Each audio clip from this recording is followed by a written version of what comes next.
Welcome to Life Inspired Coach. My name is Bethany Lewis, and I'm excited to spend this time with you. I'm a life coach that loves to be inspired, and I'm using this platform as a way to share some of the inspiration that has come my way. I hope it's as inspiring for you as it has been for me. I also want to let you know that coaching with me is an option. Check out my website, www.lifeinspiredcoach.com, for more information about working with me, and listen at the end for more details. All right.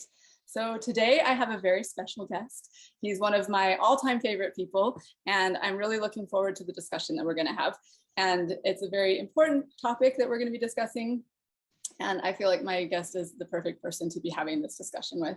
So I'm going to just jump right into his bio. I will read it to you.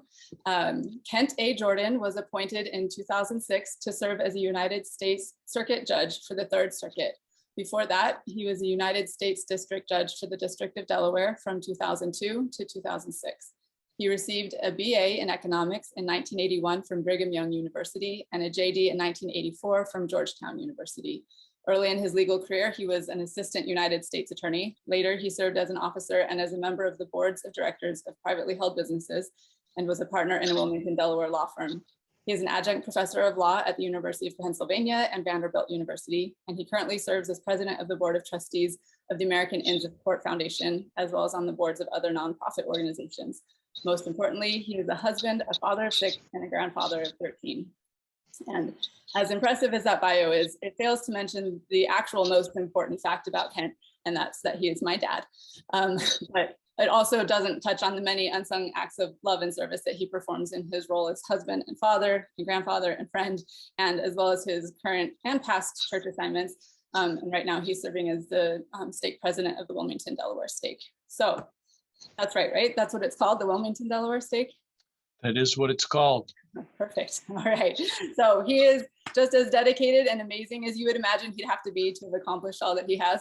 And his schedule is just as full as you would imagine that it would be. And so I'm really thankful that he's willing to spend this time having this discussion with me. So thanks, Papa. You're welcome, honey. All right. So the topic that I wanted to discuss today is how we can get along with people with whom we disagree. And I would just want to throw another thing out there about my dad. He's not only qualified because of his extensive experience with the law, but where he's exposed to debate and considering both sides of an argument with a level head. But I can attest from personal observation that this is a skill that he has developed masterfully. And we have some friends from our neighborhood that growing up, that I just always look to the example of my parents and their friendship as a evidence that you can be friends with people who you have very different opinions from. I just love watching them interact, and I can see the mutual respect and love that they share. But also both of them are, like, both sets of parents are not afraid to express their opinions, and yet they can have discussions and remain friends. So I love that example, and I'm grateful for seeing that my whole life. So again, I think this is a very timely subject, especially given the discord that we've been witnessing and experiencing in the world over the past few weeks and months and years. And I just wanted to ask you, Dad, it feels like there's so much division and disunity right now, but I know this isn't a new phenomenon. And do you feel like things have gotten worse over the past few years? Is this like a trend that you've noticed, or what factors? And if that's true, what factors do you think have contributed to it?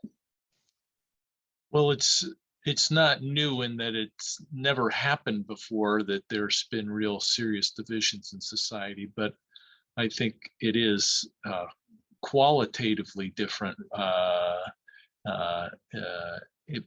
because of the degree to which the divisions are affecting us. There's a point at which a difference in the amount of something almost becomes a difference in the kind of thing you're dealing with, where you can have disagreements between folks and they're just low level, but then that's at one end of the scale, and then at the other end you've got open shooting at each other. Those are very different things. Well, we're not at the openly shooting at each other like we saw during the American Civil War, but the rancor is is terrible, and it's as bad as it's ever been in, I think, living memory. And social science kind of bears that out, where people stop talking to each other because of political opinions, including within families. I think there was some study right soon after the 2016 election that something like between a sixth and a fifth of the people surveyed had said they just had stopped talking to folks who had voted for the other side. Mm-hmm. There's just, and I'm confident it's gotten worse since then. Just the way the tone and the level of vituperation in the press and in the public square has gone. It feels like, and I think the social science backs up, that things are really bad right now when it comes to people just being able to get along and have different opinions without getting angry at each other. Dang it. I was hoping you would say something like, no, it's not as bad as we think it is. No, It's just bad. It is. It's bad. And I wish I could say, oh, it's overblown, but it isn't overblown. It's a very real, significant, deep problem, and it needs to be addressed. Yeah. Okay. Well, my husband Thane brought up this idea that I hadn't thought of it in this way, but I like the way that he put it, and I'm curious to hear your thoughts on it. He said that he feels like there's kind of a spectrum when it comes to disagreements on political or social matters. He said that there are people who disagree and punch each other over it, or I guess even further would be shoot each other over it. And then there's people who disagree and yell but don't get physical. And then there's people who disagree and can be civil but are still angry. People who disagree or agree to disagree and basically ignore the topic for the sake of the relationship. And then people who can talk openly about things that they disagree about and learn from each other and are both better because of the discussion. Is that, have you observed anything like that, or does that spectrum? Well, that's all true. Okay. I don't have any disagreement with how Thane has laid out the spectrum. I'm sure you could slice it finer and find things in between, but that's a helpful way to think about it. Yeah, so I'm hoping this discussion today will help us to see how we can get to that last stage where we're openly discussing with people and figuring out how to get along. So that's kind of my questions today are going to be based around getting us to that. So first like official question, you ready for this? I talked to some of my friends, actually, here, back up for just a second. So how do you think people can get informed so that they can decide what their opinions are on various topics? Because it feels like so much of the media, well, the media is very biased and the social media is even worse. And a lot of people get their opinions and their information from one or both of those sources. And so how can people become informed about the topics and other people's views so they can make balanced judgments instead of just spouting off the rhetoric that they've heard in echo chambers? Well, the media bias is not a new thing, but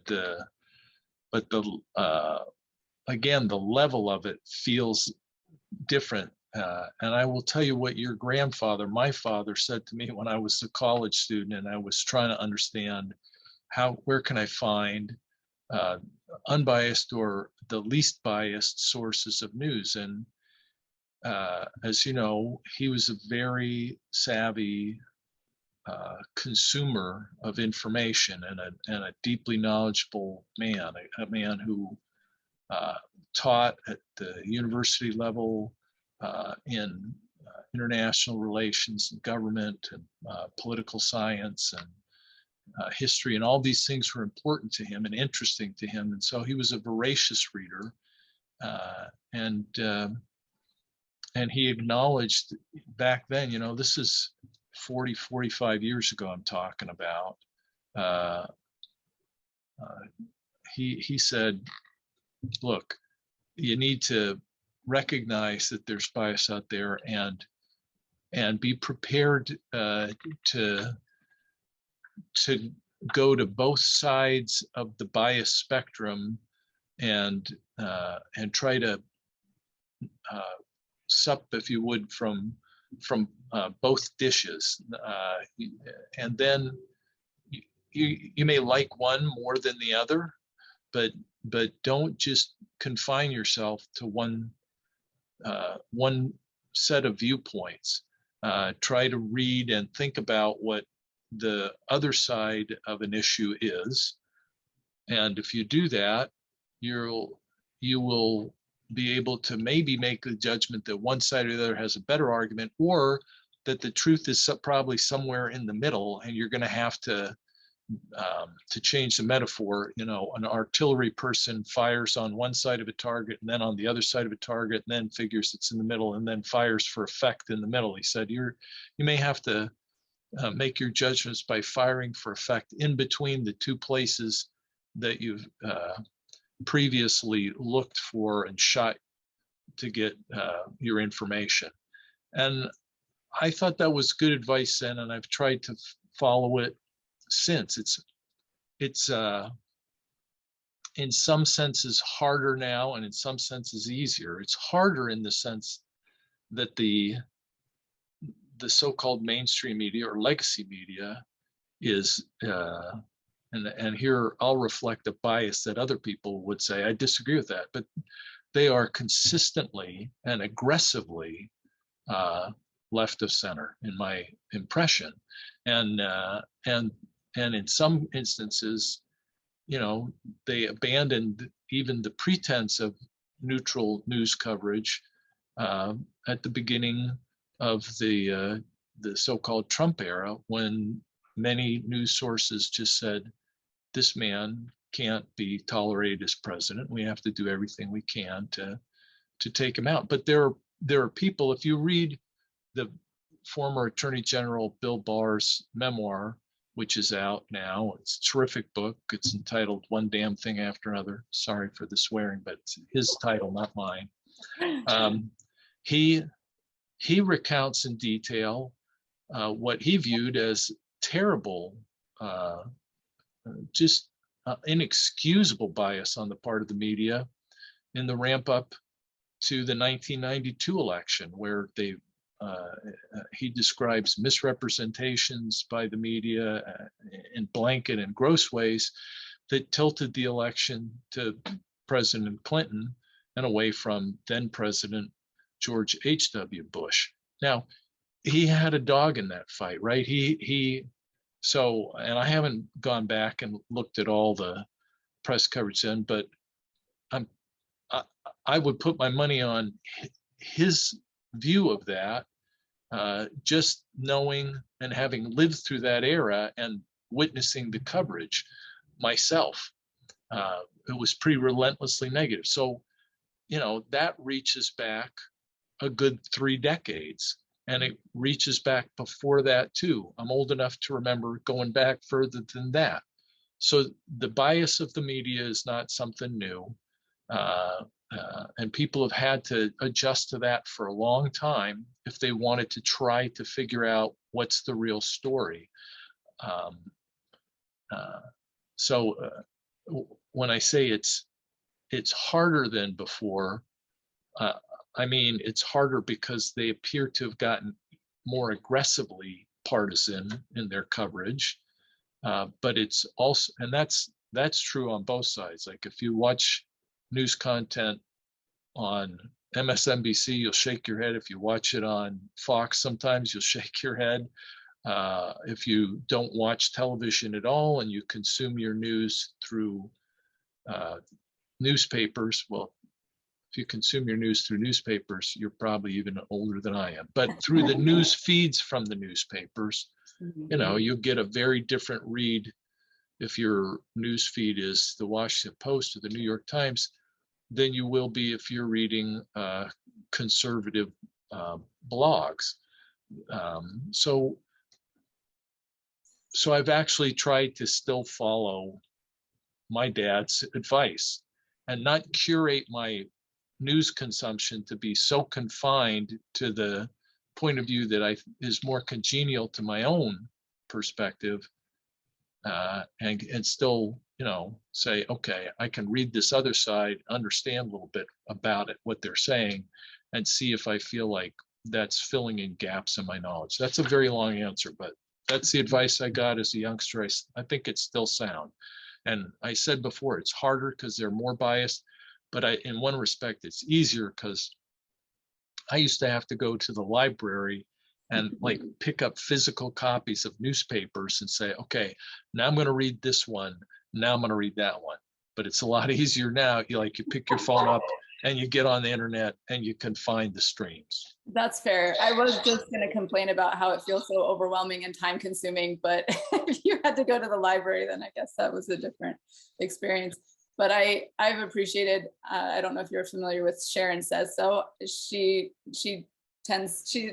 is on Instagram, and she will go and like take information from all of the different news sources and put them together. And she tries to be very unbiased and just say, this is what they said, and not give her opinion about it.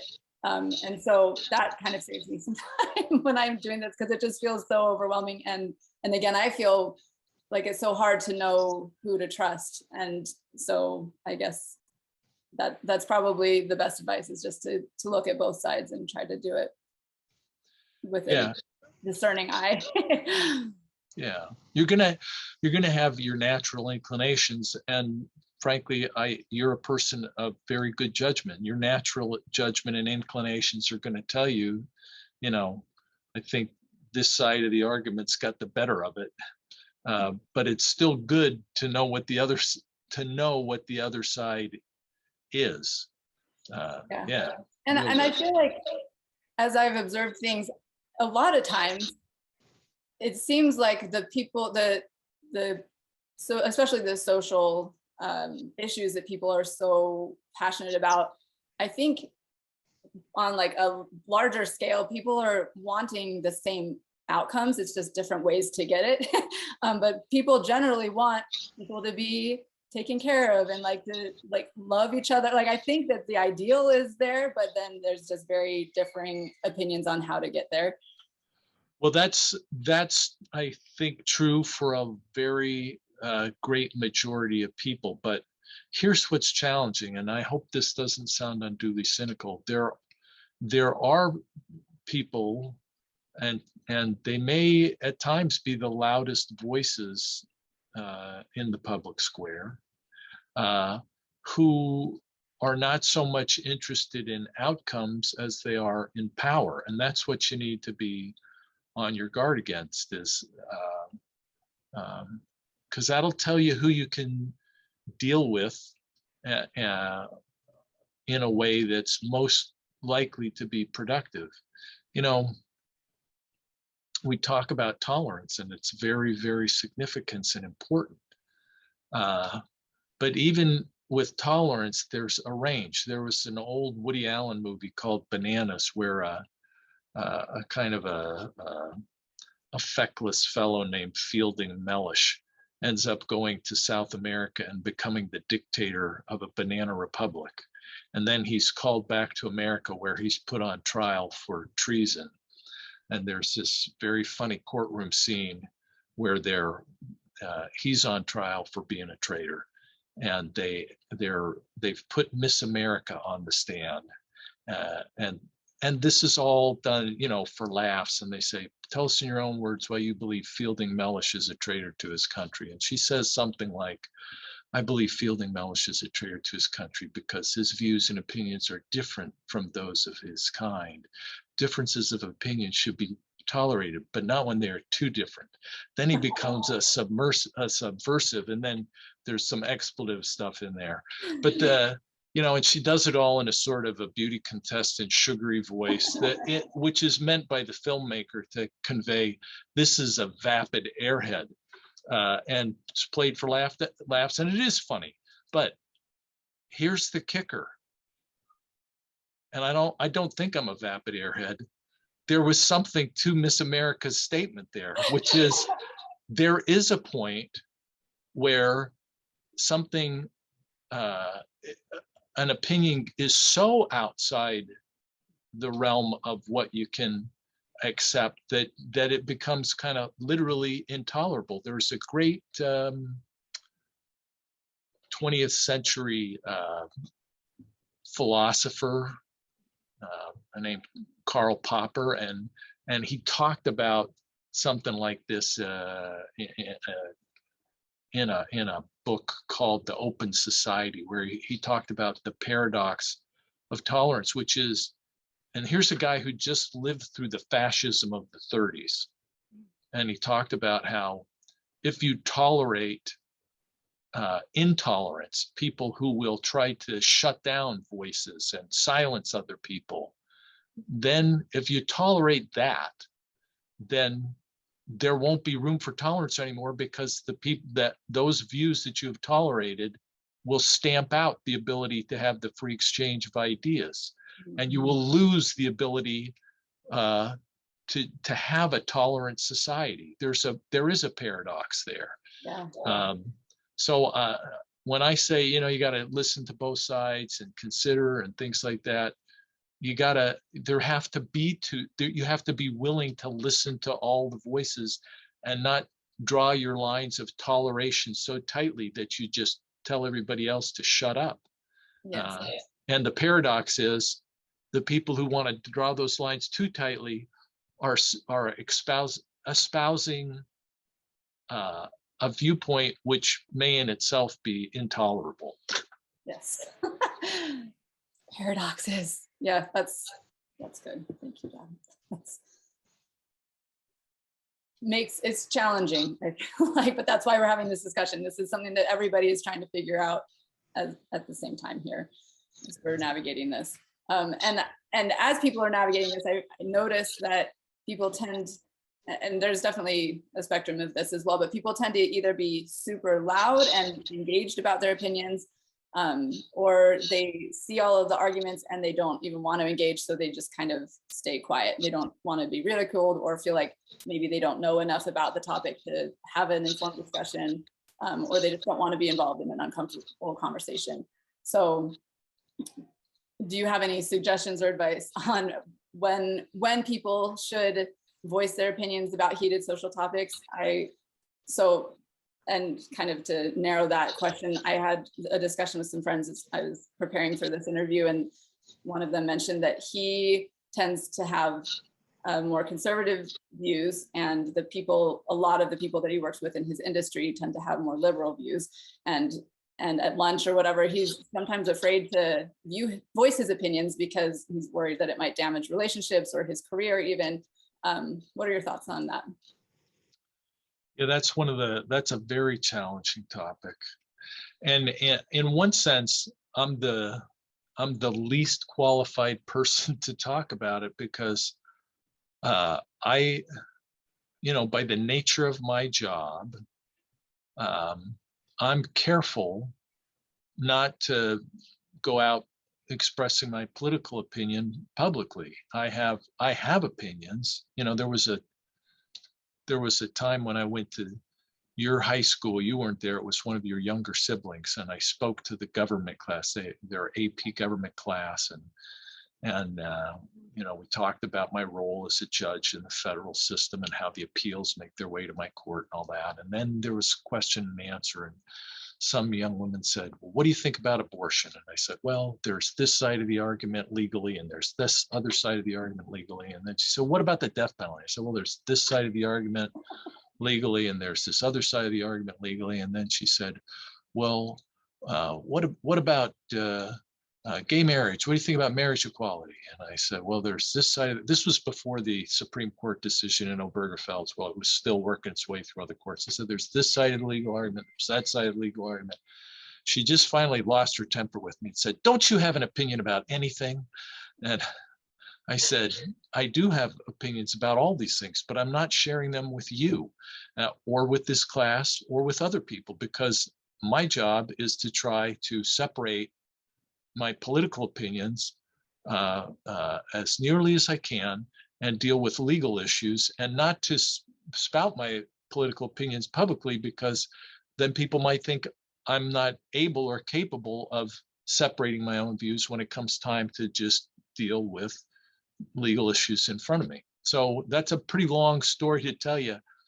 Uh, Yeah. I'm more quiet about my political views when I'm outside of a very tight circle of families and near family friends. And so I don't face the kind of challenge that your friends do, the kind of friend you just mentioned, and I stay off of social media. So with that said, so that nobody can say, well, that's easy for him to say, I just take that off the table by saying, yes, what I'm about to say is easy for me to say because I don't have to engage in that day-to-day challenge that many do. I would just give this advice to people. There are lots and lots and lots of times where there's nothing to be gained by taking, by just saying, this is my view of this particular issue. In fact, I think one of the worst things about social media is it makes people think that the world needs to hear their opinion on everything.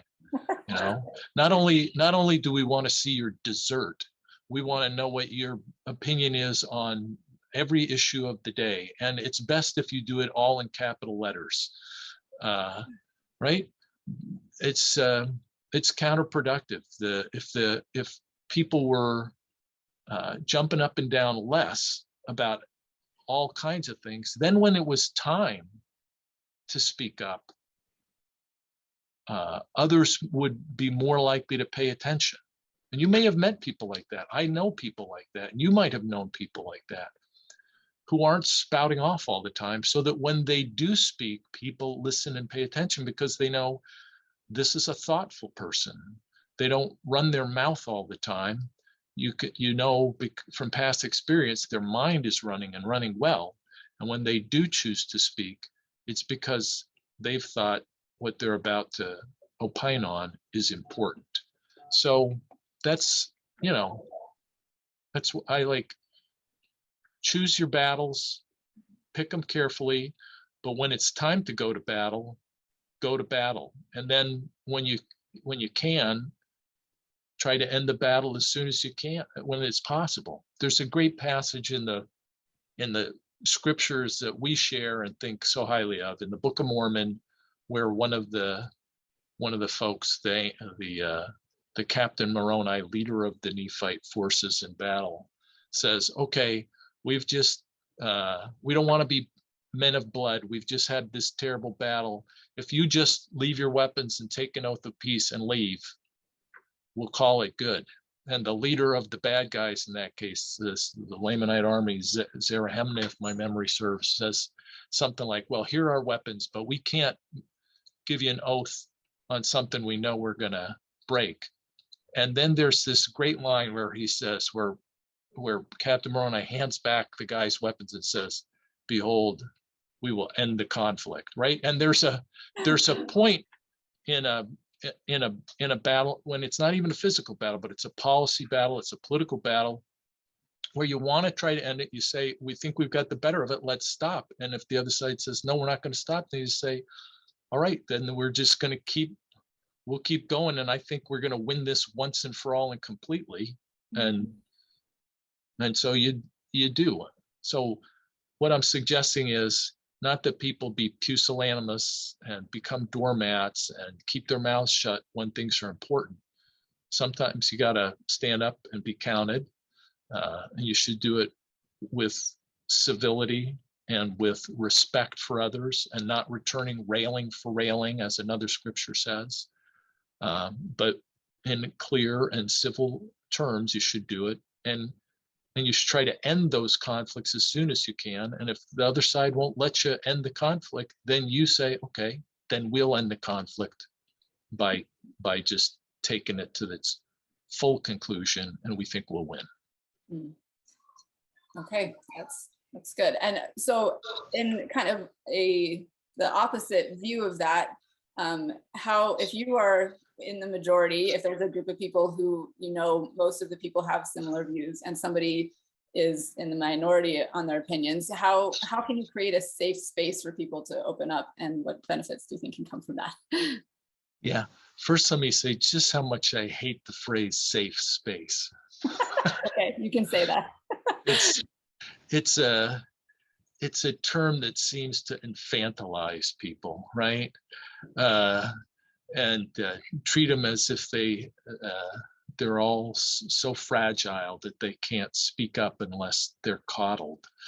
And I think better of people than that. But I take the meaning, I hope, of what you're saying, which is you want to create an environment or an atmosphere where opposing viewpoints can come up, and the people who have those different viewpoints won't feel like they're in for a bruising experience because they spoke up. Mhm. And that's a matter of uh, tone and leadership when you're leading a meeting. Um, it's a matter of wisdom and almost of character in the way you treat people generally. You can, some of what we're talking about, Bethany, is goes a lot deeper than the tactics of any particular transaction. It deals with how you view other people, and that's something that you acquire over time by thinking of people positively, giving them the benefit of the doubt, like not just thinking I'm right and you disagree with me, so you're bad, you're a fool, you're not to be trusted. These things, these things come out of long experience, and if you work at it and you're thinking about it, then when the time comes where you need to be uh, communicating to other people, you can speak freely. You won't have to do something artificial like say, this is a safe space, because they'll know. Mm. That is good. Yeah, it's, I agree. I think it's cultivating that love and charity for people, and that will come out in your interactions. I imagine, I guess my question is, and maybe it's the same answer, like if you're in a group and you notice that other people might be like that, I guess you get to be the leader regardless of the position that you have in the group. You can stand up and be that voice of kindness. And Yeah, oh yeah, absolutely. You can and should say, if imagine yourself, you can like you can imagine yourself in a variety of meetings or settings where different things are being discussed. It's one thing to be with a bunch of buddies around the lunch table or at a cocktail hour after before an evening meeting where ideas are getting batted around.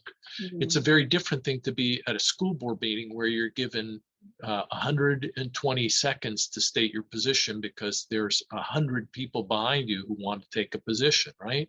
And the school boards, who many of whom were maligned of late, you got to remember that they got a hard job too, because there's 100 angry people and they got to give everybody a chance to speak, and the person running that meeting has to give them a chance to speak. So those are very different things. It's one thing to have the structured argument in an appellate court where both sides are given their time and they're peppered with questions, but hopefully respectfully, and they know they're going to have their time. And it's a different thing to be in a political meeting where you might get shouted down. When we talk about, making people feel like they're in a space where they can discuss things openly, it's just going to be different place to place. And, in a classroom on a very liberal campus, there are going to be conservative students who keep their head down because they don't feel like getting ostracized, blacklisted, having an angry professor mark them down, or have a boss in a setting give them a negative review. And can you change that culture?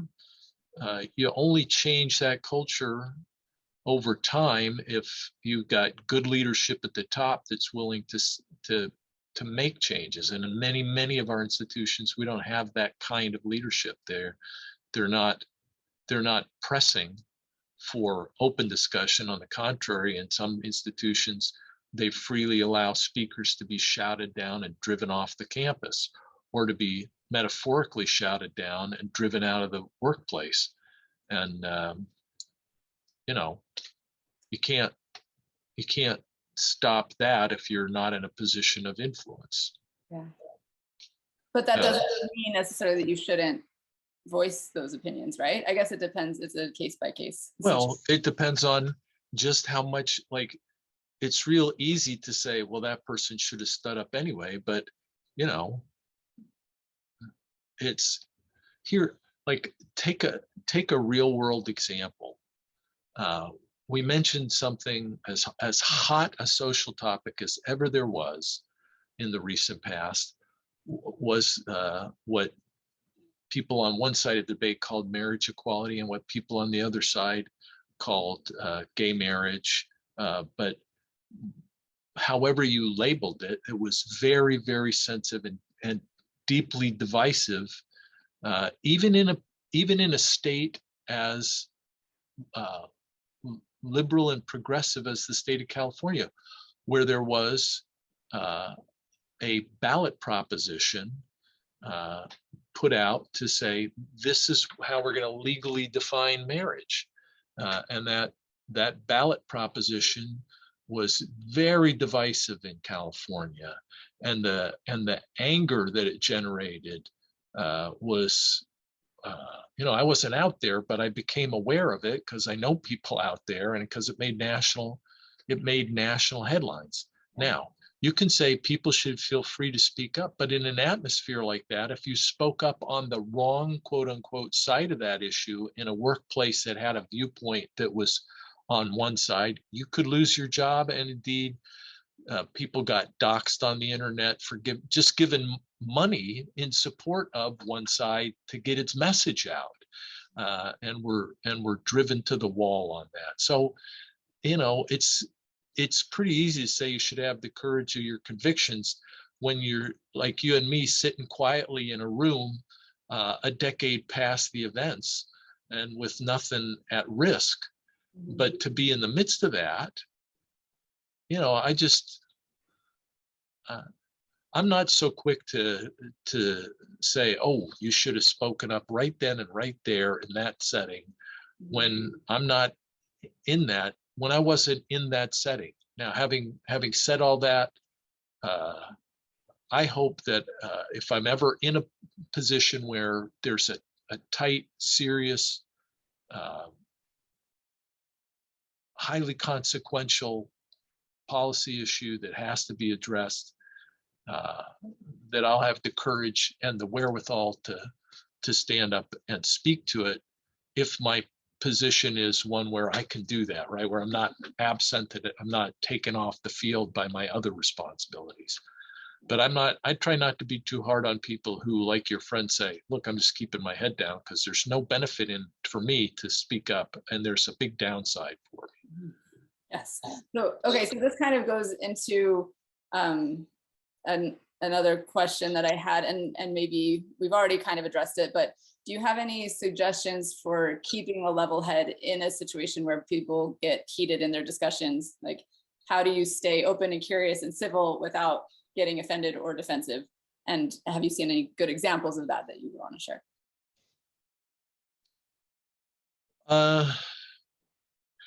Yeah, let me give you an example from court life and then from outside court life, okay?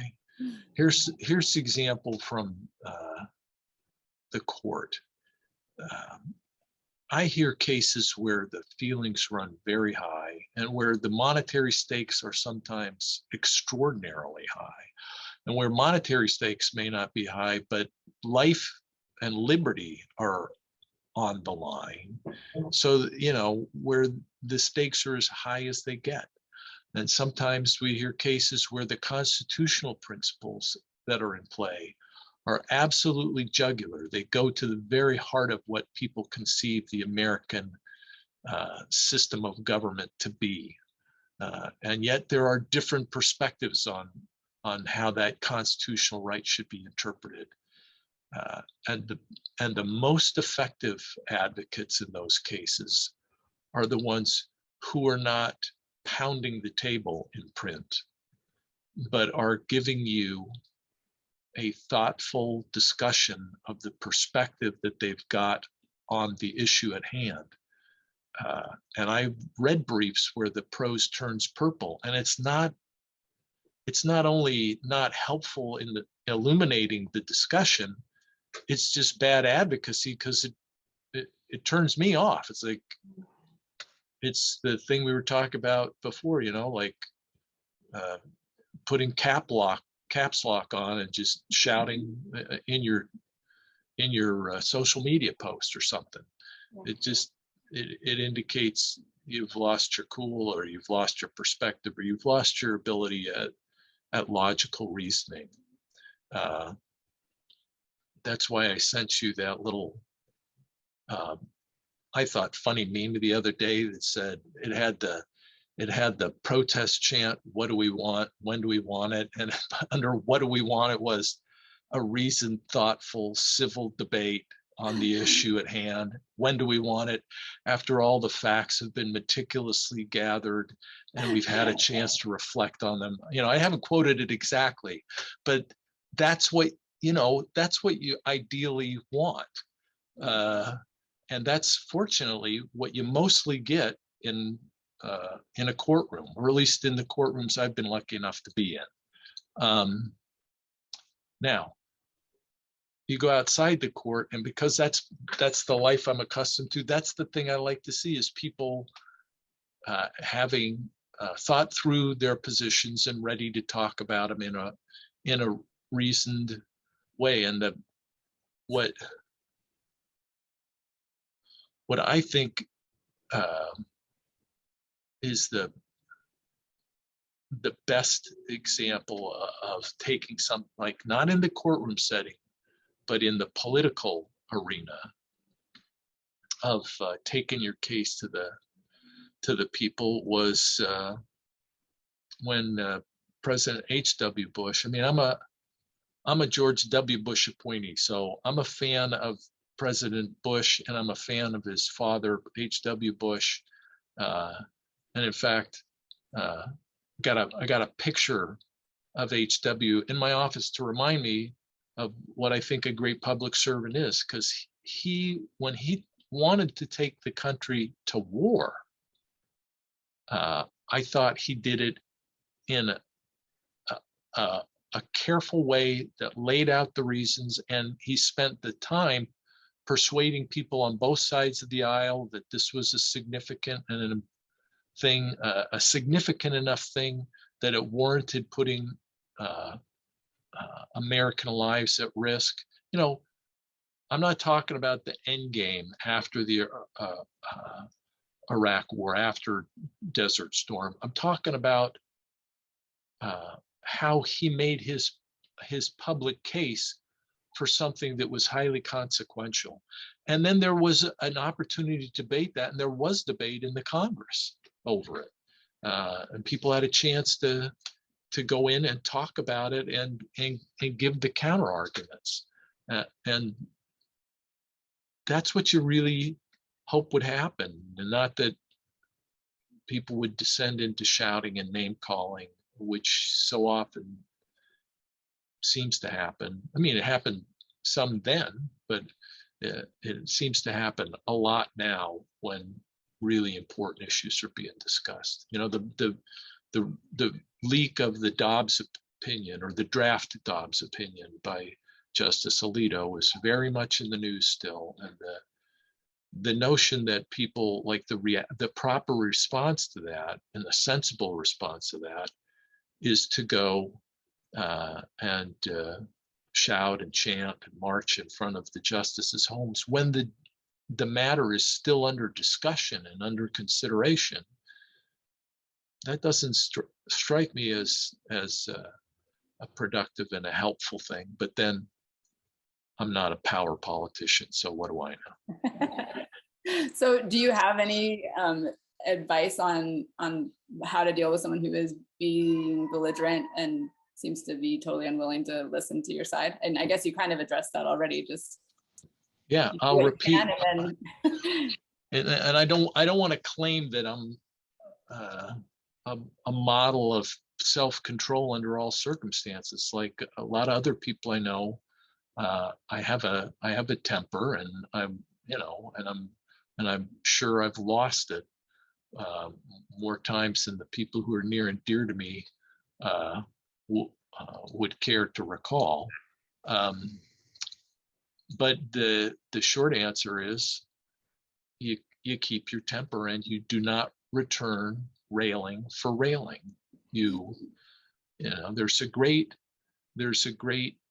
talk by President Dallin H. Oaks from a couple of years ago. I'm trying to remember the name of it. It was something like living with differences. I'm gonna see if I can.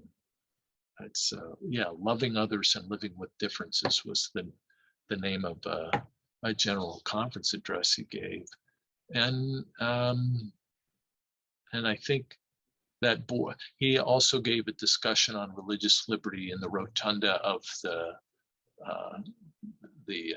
great central building at the University of Virginia 3-4 years ago, which hit many of the same themes. And his point repeatedly was civility and respect, no matter what's coming your way. And I think there's no secret sauce there. It's right out in the open. You just got to try to be respectful of people, no matter how they're treating you. Did you ever see the movie To Kill a Mockingbird? I've read it. I don't know if I've seen the movie though. It's a great book, no doubt, but it's also a great movie. And there's a scene where they've depicted it in the starkest terms. This sort of trashy, drunken father of the woman who claims to have been raped comes into the courtroom after Atticus Finch has just done a masterful job of defending the African-American man who's the accused. And this father spits in Atticus Finch's face, literally spits in his face. Mm-hmm. And there's this moment where you're thinking, and as you're watching the movie, he's gonna belt him, right? He's gonna knock this guy down, or he's gonna do something violent in response to this contemptuous and disgusting act. And instead he pulls out his handkerchief, wipes his face, and walks past the guy without saying anything. And it's powerful. It's a powerful moment in the movie, and you get instantly that it's not the person who was aggressive. It was the person who was controlled, who was the master, not only of themselves, but of the interaction and of the circumstance. Mm-hmm. That is powerful. That is a great example. Thank you. That's awesome. And it reminds me of Christ, right? Where he chose not to speak sometimes. Yeah, I mean, that's right in Isaiah chapter 53, right? As the sheep before shears is dumb, so he opened not his mouth. There are times when there's nothing to be gained by speaking, but there is something to be gained by silence. And one of the challenges in life is knowing, well, when to speak up and when to keep silence. As great a person as Paul the Apostle, with this comeback, God shall smite thee, thou whited wall, right? Like he gets smacked and he gives it back, not physically, but he does some railing against them. And I think, what would I do in that circumstance? I'd probably be spitting mad and yelling and stuff myself, but the real master of a circumstance is somebody who can who knows when to keep an even and a quiet tone of voice, or say nothing at all. Yeah, that is the challenge. I feel like. So what advice would you give to your grandkids who are growing up in this political and social and cultural environment? Just in terms of how to do this, how to navigate. Well, first, I hope to have and to model, and that my children will likewise have and model for their children, genuine love and respect for other people, including people with whom they disagree. Because the notion that we're, I got a little emotional earlier, I might again here. We're created in God's image. Everybody is a son or daughter of the living God. And that's an exceptional guide to how we should be treating each other. Keeping that in the back of your mind at all times. That person who seems in the moment, and you can see it on, there are video clips that circulate where people are protesting something and they're just screaming and they seem to have lost all control, and you almost get a little embarrassed for them, right? Because you're at a big remove. But if you were right there with them in the moment, you might not be embarrassed, you might be frightened by their behavior. Mm-hmm.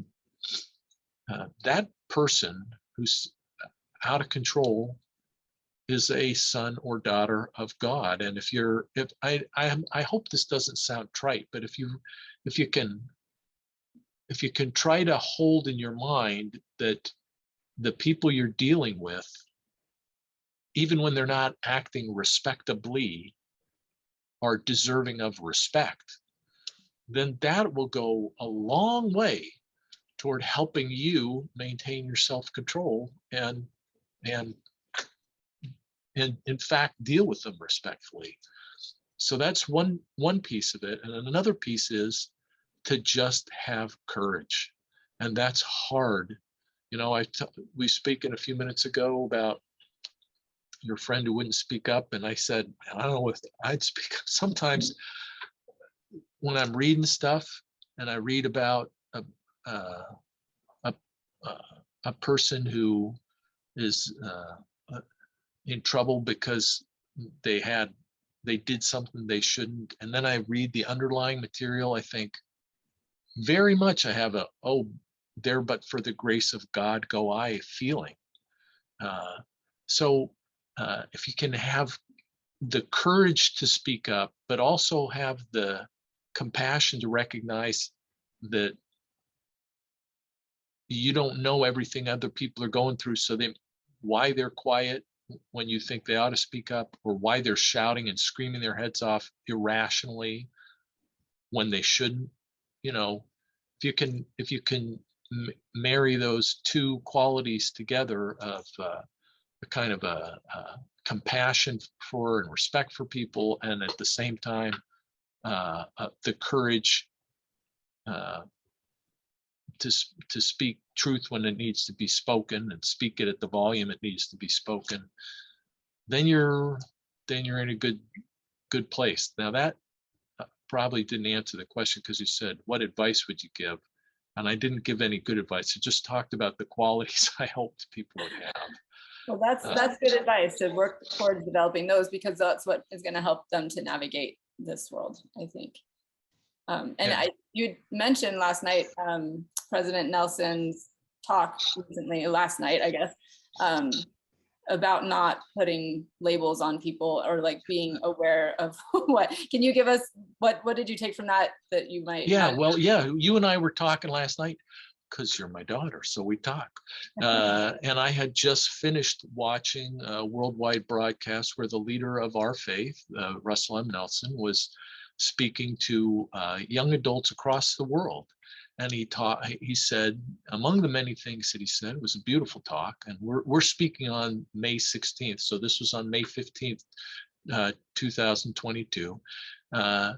He said, in effect, beware of labels, right? Don't let other people label you in a way that's constricting, and don't put labels on other people in a way that causes you to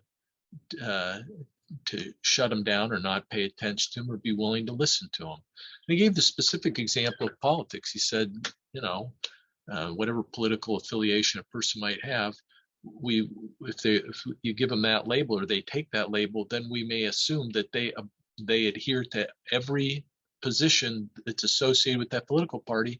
And that's almost never the case. Now, I don't know whether that's almost never the case. I'm kind of maybe putting words in his mouth, but his point I thought was a terrific one, which is you put that label on people, Democrat, Republican, and you might just shove them in a box with a whole bunch of stuff that is not what they're about at all. So yeah, being conscious of, I don't want to be misunderstood. We need heuristics. We need rules of thumb, and we use them all the time. It would be very difficult to navigate this life if we didn't have certain mental shortcuts. But we also ought to be smart enough to know that those shortcuts can lead us astray, and to be wary of them at times, to have a little caution sign in our own mind. There's a great book called Thinking Fast and Slow by a famous Nobel-winning psychologist, Daniel Kahneman, where he gives specific examples of how these mental heuristics that people use, some often completely unconsciously, can be a great help to us, but can also cause us real trouble.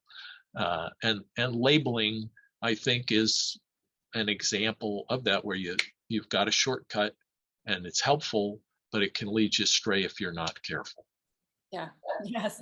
And it is dangerous to assume that we know everything about someone because of a label that they put on themselves or that we put on them. But I do agree it can be helpful. As you were talking, I was just thinking about one of my kiddos has some diagnoses, and I was debating about whether to go and get an official diagnosis for these different things that we were concerned about. And because I was worried about him having a label and what that might mean. But then on the flip side, it has been extremely helpful to know kind of what it is we're dealing with and have an idea of what to expect because of these things. And so I think that, not only in medical diagnoses, but also with labels that we might have on other things, it could be it's a helpful idea of what to expect, but don't assume that you know everything about that person because they have that. I think that's a good way to summarize it. So my hope for this conversation is that it can influence people to try to come together in their communities and nations, and for someone, and maybe you've already addressed this, but if you have any last things for someone who's listening to this, if you had one piece of advice to bring the world together, Dad, what would it be? There you go. Yeah, I'm sure I've rattled on way too long, and I hope I haven't said anything that's going to cause you heartburn as you post this on the internet, nor to bring protesters outside my door. I think I'm safe. Right? I labor in obscurity, and many people would say well-justified obscurity. So I don't have any grand words of wisdom. My parting encouragement to you and anybody who's going to listen to this is that civility can indeed be restored to our civic conversation if more people are willing to just say, I will be, no matter what is going on around me, I will be civil and respectful when I am speaking up and voicing my opinion. I will be. It feels a little, I don't know, like, what is one person? But that is the key, right? It's one person at a time who will make that difference. So yeah, and I would just add that I don't think it's not just that it's one person at a time. It's that if people of goodwill and influence will do that, that influence will indeed spread, and it will spread to people who are in positions of greater influence. You know, everybody's got some degree of influence. Everybody's got some degree of influence. We've all got our circle of influence, as Stephen R. Covey would say. Some people's circle is bigger than others, but everybody's got some influence. And if you just exercise that influence for good, there will be follow-on positive effects. So I hope that's not too Pollyannish. Hey, you're the best. I hope your listeners won't mind me saying I love you. You're terrific. I love you too. Thank you so much for spending the time. I know this is not the thing that you necessarily love doing, so I appreciate you taking the time to share this with us, and I think it has been very helpful. I've gotten some good points out of it, so I appreciate it. Okay. And your grandkids someday will listen to it. I know Carver will listen to this for sure. So, okay, love you. All right, love you. Bye. Thank you so much for being here. I hope the things that have been shared have been helpful and inspiring. If you like what you've heard, please subscribe and share this with your friends. And please remember that I do coaching and would love to help you or someone you love to work through whatever challenges you're facing. You can hire me or get on my free coaching waitlist. That's a list for people who don't want to pay for whatever reason and are willing to wait for a coaching session whenever a spot opens up. I do 2 or 3 of these per week and just rotate through the list. I do this because I believe so much in the power of coaching and want to make it available to everyone who wants to make improvements in their life. Visit my website, www.lifeinspiredcoach.com, to read testimonials, find out more about coaching, and contact me if you'd like to be coached. Thanks again. See you next time, and keep seeking an inspired life.